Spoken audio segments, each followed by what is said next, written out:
Did you know in The Dark Knight, there's a point at about 1 hour and 55 minutes where Maroni is getting into his car to see his wife. At the left edge of the screen, you can actually see Two-Face attacking one of his goons, and when Maroni pauses to check his watch, you can actually see Two-Face in the side view mirror, as he has just enough time to get in. If you like this, subscribe for more. Did you know in Sherlock Holmes, the character of Professor Moriarty was originally voiced by an unknown actor, since casting hadn't been completed yet? After Jared Harris took the official role in Sherlock Holmes: A Game of Shadows, they actually went back and had Harris dub over the original actor's voice. This was done to preserve the continuity on any of the new DVD and Blu-ray copies. If you like this, subscribe for more. Did you know in Spider-Man: No Way Home, a fitting tribute is made to the late and great Stan Lee? Of course, any Marvel fan would know that in every Marvel movie there will always be a cameo from the comic book creator himself, Stan Lee. Given that Stan sadly passed away back in 2018, Marvel have had to be creative about how they give him cameos and pay homage to the legend. In No Way Home, they do so by the number on the taxi behind Peter Parker, which reads 1228, as Stan was born on the 28th of December. Did you know in Avengers: Age of Ultron? This is actually the second time that Dr. Hank Pym has been left out of an Avengers film that he was otherwise included in the comics for. In the comics, Hank actually built Ultron as a peacekeeping force, but the studio decided to leave him out since he was a major character in Ant-Man, which was their next film. He was also a founding member of the Avengers group, but he was left out of the first film as well. Did you know in Pirates of the Caribbean: Dead Man's Chest, the sailor that tells Will about a ship with black sails mentions that it's next to an island where he trades spices for delicious long pork. This is to show that this sailor knows that the Pelagostos are actually cannibals, since long pork is slang for human flesh. He then takes them to the island, but the man that takes Will in a rowboat the rest of the way stops before the inland and speaks French to him. His French translates to, "There's no way I'm going. I'm telling you, it's too dangerous." If you like this, subscribe for more.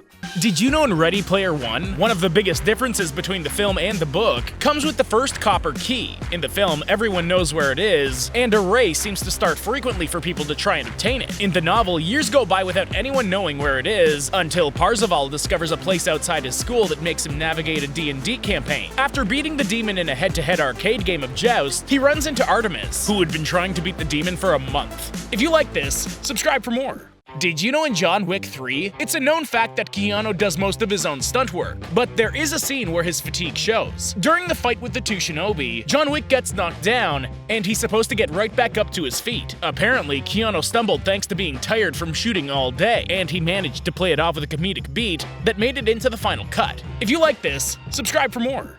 Did you know in Alien vs. Predator? Lance Henriksen adds potential lore to the series by playing Charles Bishop Wayland, who's the CEO of Wayland Industries. This company is a precursor to the Wayland-Yutani Corporation, and Charles Wayland is supposed to be the ancestor of the Bishop android from Aliens and Alien 3. Lance Henriksen also played Bishop in those films. He does some pen trick with his hand that Bishop does with a knife in Aliens. The AVP movies were decanonized as potential prequels to the Alien series, but it's possible that the Predator universe has its own representations of the Wayland Company and Aliens. Lance Henriksen also becomes the second actor to be killed by an alien, a predator, and a Terminator. Bill Paxton was the first. Did you know in Ender's Game, one could attribute its box office flop to poor performance or bad marketing, but it looks like it could be because of Orson Scott Card. Orson has been very open about his homophobic views, and he's actively campaigned against gay rights for years. This caused a boycott of the film. Lionsgate and Harrison Ford came out to express that their views were not shared with Orson, but that didn't stop the mediocre reviews and boycott from making this a box office flop. If you like this, subscribe for more. Did you know in Fight Club? In the scene where Marla finishes up her fun time with Tyler, she says that she hasn't been like that since grade school. But Helena Bonham Carter thought that meant something else. She didn't realize that in the US, grade school refers to primary school, and she was shocked to find out about that.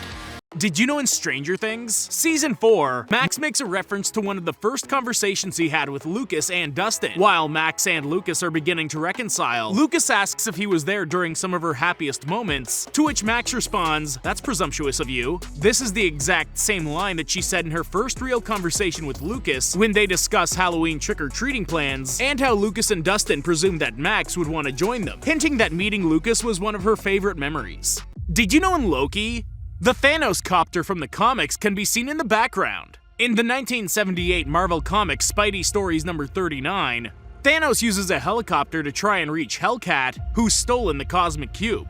The helicopter has his name imprinted on the side, and if you look closely during the scene in which Loki encounters other variants of himself in the void, you can see that in the background, the Thanos copter can be seen amongst the ruins. It doesn't get used, but it's a small nod to any Marvel Comics fans.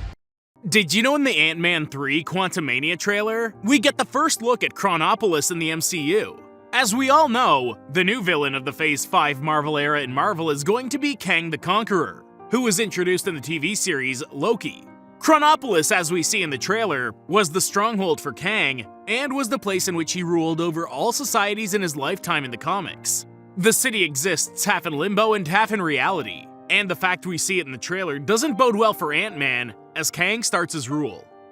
Did you know in Top Gun Maverick, Iceman's story reflects the actor Val Kilmer's real-life health problems? Fans got to see the return of Iceman for just a few moments in the movie, and it's revealed by his wife that he isn't well and can barely speak anymore. He later succumbs to his illnesses, and tragically, it's a similar story with the actor who plays Iceman, Val Kilmer. Kilmer has been battling throat cancer since 2017, and as a result, has lost the ability to speak. Therefore, his voice in the movie was a combination of his son and previous recordings of himself.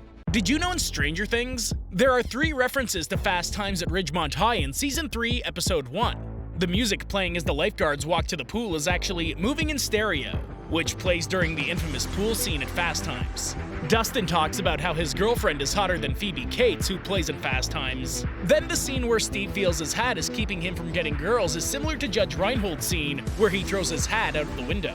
Did you know in Blonde, one of the topics that's up for debate is the nature of JFK and Marilyn Monroe's relationship. In the film, they suggest that he raped her and got her pregnant before sending officials to kidnap her and get rid of the baby. These scenes have been heavily criticized by journalists, cinephiles, and historians. But there has been evidence that points to an affair of some sort having happened. Did you know in Breaking Bad, the saturation levels of the scene reflect Hank's emotions? In Season 3, Hank gets the terrifying call that his wife has been in a serious car accident and is being airlifted to hospital. When Hank receives the news, the saturation levels of the scene drop drastically to portray his dread and drained exasperation. However, when Hank realizes he's been fooled and his wife is completely okay, the saturation levels progressively fade back to normal as his rage and anger levels rise.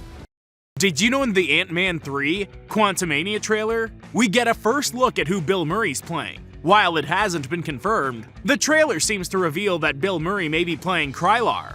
Krylar is a deep cut from the comics, appearing and dying in The Incredible Hulk number 156. The character is a blue alien, and while Murray clearly isn't blue, he is wearing a blue jacket. And by the looks of it, he appears to be one of Kang's main leaders in Chronopolis.